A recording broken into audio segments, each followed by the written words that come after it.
Hello, अस्सलाम वालेकुम। कैसे हैं आप सब लोग? उम्मीद करती हूँ आप सब लोग खैरियत से होंगे और अल्लाह पाक हम सबको अपने हिफ्ज़ ओ अमान में रखे। आमीन।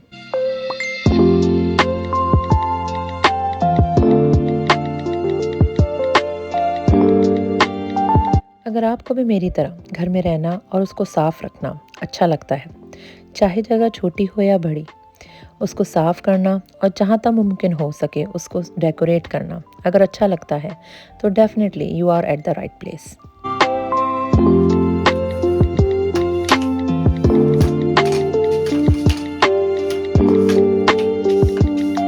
अक्सर मैंने देखा है लोगों को कि अपना घर अंदर से साफ करके और बाहर से गंदा कर देते हैं। वो ये नहीं सोचते कि कोई भी अगर आपके घर आएगा तो बाहर से ही अंदर आएगा। अपना डाइनिंग रूम, अपना लिविंग रूम सब साफ रखते हैं, लेकिन बाहर एंट्रेंस को और एंट्री वे को भूल जाते हैं। पाकिस्तान में तो मैंने यहाँ तक भी देखा है कि घर साफ करके और घर का कचरा जो है वो घर के बाहर फेंक देते हैं और रोड को गंदा कर देते हैं। हालांकि first impression is the last impression. अगर घर के बाहर ही आपकी गंदगी होगी और वो अट्रैक्टिव और ब्यूटीफुल नहीं होगा, तो घर आपने कितना भी साफ रखा हो, वो मज़ा या वो खूबसूरती कभी नहीं आएगी। पढ़े लिखे लोग होने के बावजूद भी अगर ऐसा करें तो बहुत अजीब लगता है।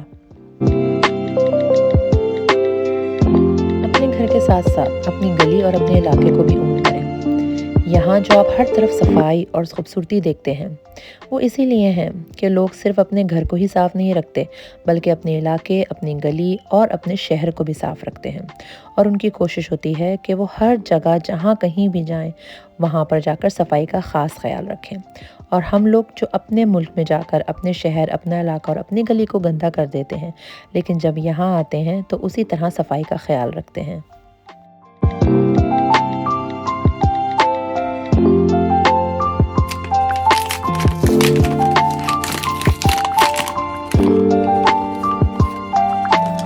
यहाँ मेरे मेन डोर के साथ ही एक छोटा सा हिस्सा है जो कि इतना यूज़फुल नहीं है, लेकिन मैं कोशिश करती हूँ कि इसको खूबसूरत बना लिया जाए।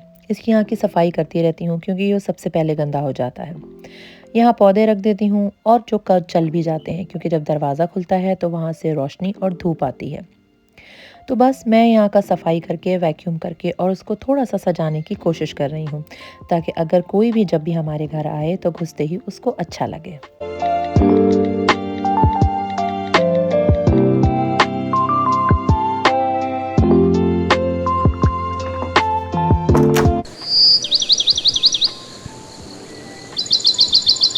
जिस दिन मौसम अच्छा होता है, उस दिन मैं उठते के साथ ही सबसे पहले मैं लॉन्ड्री लगाती हूँ और कोशिश करती हूँ कि 1-2 राउंड लगा लूँ, क्योंकि जब सर्दियाँ शुरू हो जाती हैं तो कपड़ों को ड्राई करना बहुत मुश्किल हो जाता है।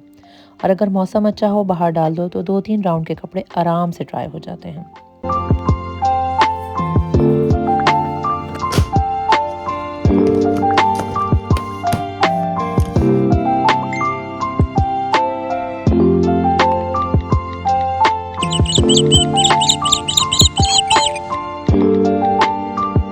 हमारी तरफ आजकल बच्चों की हुई है हैलोवीन की छुट्टी। वैसे और किसी जगह इतनी ज़्यादा नहीं होती हैं, लेकिन यहाँ पर हैलोवीन की छुट्टियाँ होती हैं और काफ़ी होती हैं। इस बार 2 वीक्स की हैं। वैसे अमूमन 1 वीक्स की होती हैं, लेकिन इस बार 2 वीक्स की आई हैं और बच्चों के बड़े मज़े लगे हुए हैं। और बच्चों ही क्या, मेरे भी बड़े मज़े लगे हुए हैं। सुबह उठने की टेंशन नहीं है, नाश्ता बनाने और लंच देने की टेंशन भी नहीं है। रातों को बड़ा मज़ा आ रहा है। बच्चे खूब एंजॉय कर रहे हैं। रात को रोज़ मूवी नाइट हो रही है और देर से सो रहे हैं और देर से उठ रहे हैं। आज भी बच्चे सो रहे थे, तो मैंने कहा इससे पहले कि वो उठें और फिर उनके नाश्ते की तैयारी शुरू हो, उससे पहले कि मैं सफाई कर लूँ। काफ़ी दिन से ये काम पेंडिंग पड़ा था। थोड़े दिनों पहले जब मैंने दावत की थी, जिसका व्लॉग भी मैंने आपसे शेयर किया था, उसके बाद से हर चीज़ बहुत चिपक रही थी, क्योंकि जब बहुत सारे खाने एक साथ बनते हैं तो बहुत ऑयली हो जाता है।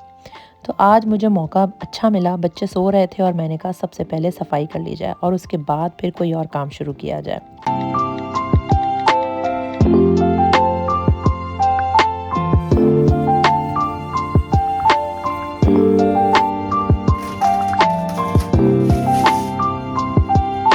जिस दिन मैं किचन की या चूल्हों की डीप क्लीनिंग करती हूँ, उस दिन मेरा दिल नहीं चाहता कि फिर मैं उन चूल्हों को इस्तेमाल करूँ या खाना पकाऊँ। मेरा दिल चाहता है आज मैंने सफाई की है तो बस सब कुछ साफ रहे और कोई चीज़ इस्तेमाल ना हो। लेकिन ऐसा हो नहीं सकता, और आज तो बिल्कुल नहीं हो सकता, क्योंकि जब बच्चे घर में हों तो उनको हर थोड़ी देर बाद कुछ ना कुछ खाने के लिए चाहिए ही होता है।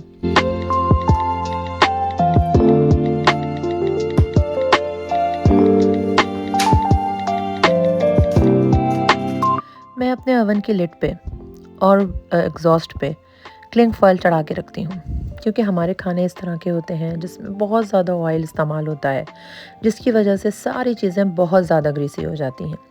या तो आप इनकी रेगुलर सफाई करें जल्दी जल्दी, लेकिन अगर आप थोड़े दिन भी छोड़ दें तो बहुत टफ स्टेन बन जाते हैं और फिर उनको साफ़ करना बहुत मुश्किल हो जाता है। तो मैंने एक ये लाइफ सेविंग हैक है मेरा, कि मैं अपने स्टोव के लिड को साफ़ करके इसके ऊपर क्लिंग फॉयल चढ़ा के रखती हूँ, और जब भी मुझे चेंज करना होता है तो फिर मुझे इतनी मुश्किल नहीं होती है। मैं पुराना वाला उतार के और थोड़ा सा हल्की सी सफाई करके उस पर नया चढ़ा देती हूँ। तो इस तरह मैं बहुत ज़्यादा मेहनत से बच जाती हूँ और बहुत टाइम सेव कर लेती हूँ।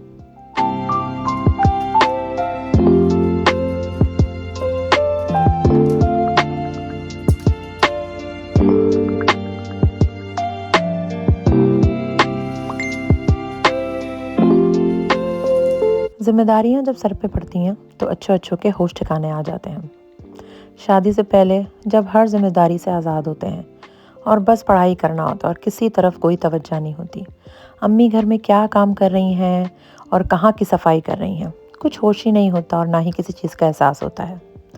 पाकिस्तान में वैसे तो हेल्पर्स होते हैं जिनसे बहुत आसानी हो जाती है और बहुत से काम मिलजुल के आसानी से हो जाते हैं, लेकिन यहाँ आने के बाद जब एकदम से जिम्मेदारी पड़ती है और आहिस्ता आहिस्ता ये पता चलता है कि अब सारे काम आपने खुद करने हैं और आपकी हेल्प करने वाला यहाँ कोई नहीं है, तो दिन में तारे नज़र आ जाते हैं।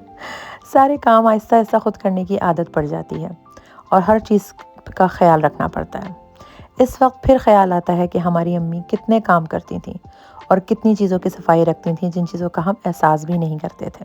ना खाना बनाने की टेंशन, ना कपड़े धोने की फ़िक्र, ना बर्तनों की परवाह और ना ही सफाई का ख्याल। हर चीज़ और हर जिम्मेदारी से आज़ाद। वो लड़कियां बड़ी खुशनसीब हैं जो शादी के बाद भी अपने मैके के करीब ही रहती हैं। हफ्ते में या महीने में अपने मैके जाती हैं, अपने माँ बाप के पास सुकून से जाके रहती हैं। और आज भी चाहे आप कितने बड़े हो जाएं और आप ख़ुद भी औलाद वाले हो जाएं, लेकिन माँ बाप के लिए तो आप बच्चे ही रहते हैं, और वो उसी तरह से जाते हैं कि जैसे पहले उनको बच्चों की तरह आराम से प्यार से रखा था वैसे ही रखें।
बनाना है तो you have to clean your kitchen and bathroom first.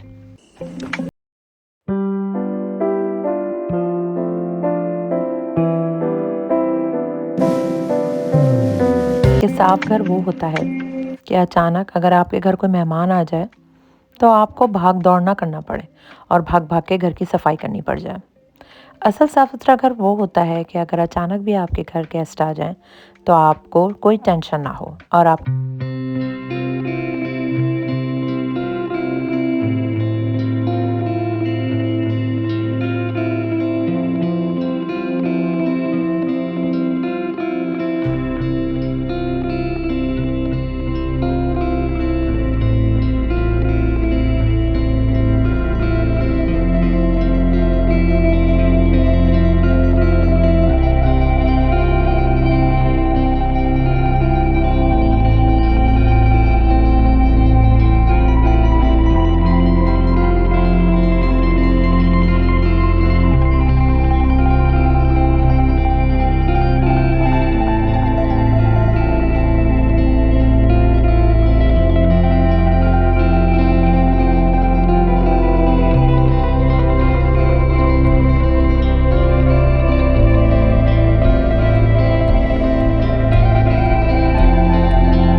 बनाना नहीं आता था, हाँ लेकिन पसंद बहुत था और मेरे हस्बैंड को भी बहुत पसंद है और उनके हाथ का स्टू बहुत मज़े का होता है।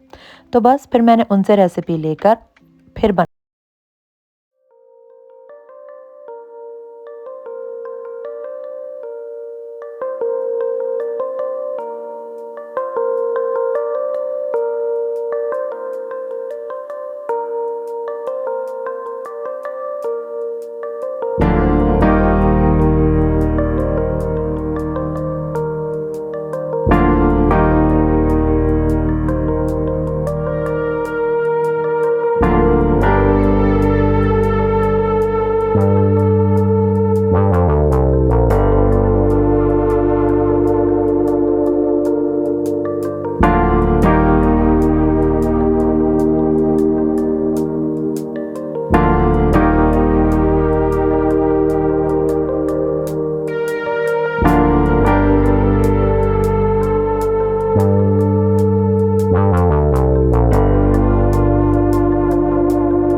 घर के काम करना एक फुल टाइम जॉब है। ऐसी जॉब जिसमें कोई छुट्टी नहीं मिलती और दिन रात आदमी लगा रहता है। एक के बाद एक काम निकलता ही रहता है। चाहे आप सुबह कितनी भी जल्दी उठ जाओ, लेकिन काम है कि ख़त्म ही नहीं होके देते। दिन भर में ऐसे हम बहुत से काम करते हैं जो बज़ाहिर तो बहुत छोटे-छोटे होते हैं, लेकिन वो बहुत टाइम कंज्यूमिंग होते हैं और पता ही नहीं चलता कि उन कामों को करते-करते आपको कितना टाइम निकल जाता है।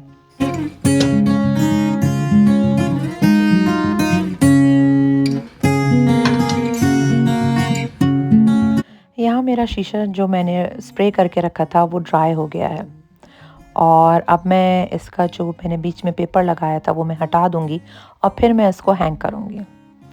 बज़ाहिर मुझे तो बहुत अच्छा लग रहा था। अब देखते हैं कि मेरे हस्बैंड को और मेरे बच्चों को कैसा लगता है। मुझे तो नया लुक और डिफरेंट चीज़ें अच्छी लगती हैं। एक ही चीज़ और एक ही तरह की डेकोरेशन से मेरा दिल घबरा जाता है और मैं कोशिश करती हूँ कि चीज़ों को चेंज करती रहूँ।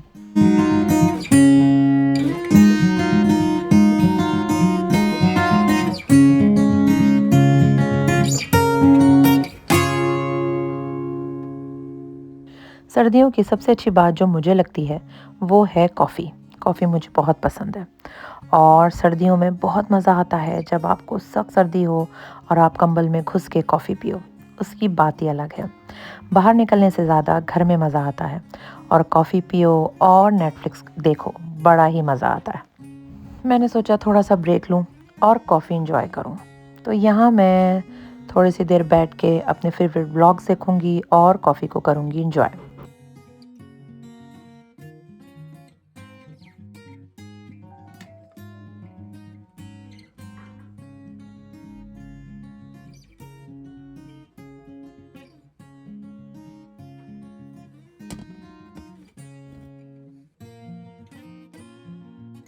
इधर मेरा तकरीबन गोश्त भी गल गया है, पानी खुश्क हो गया है और तेल ऊपर आ गया है। इसकी भुनाई करने के बाद अब इसके अंदर मैं डालूँगी दही, तकरीबन 4 से 5 टेबल स्पून, उसमें थोड़ा-सा अदरक और हरी मिर्चें। ये डालने के बाद फिर से मैं एक बार इसकी अच्छी तरह से भुनाई करूँगी।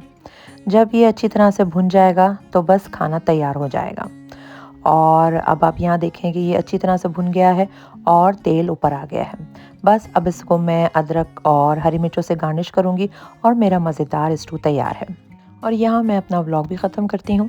इंशाल्लाह अगले व्लॉग में मुलाकात करेंगे। अगर कुछ भी अच्छा लगा है तो प्लीज़ सब्सक्राइब माय चैनल। और अगर आपने यहाँ तक एंड तक देखा है तो बहुत बहुत शुक्रिया। अपनी दुआओं में याद रखिएगा। अल्लाह हाफ़िज़।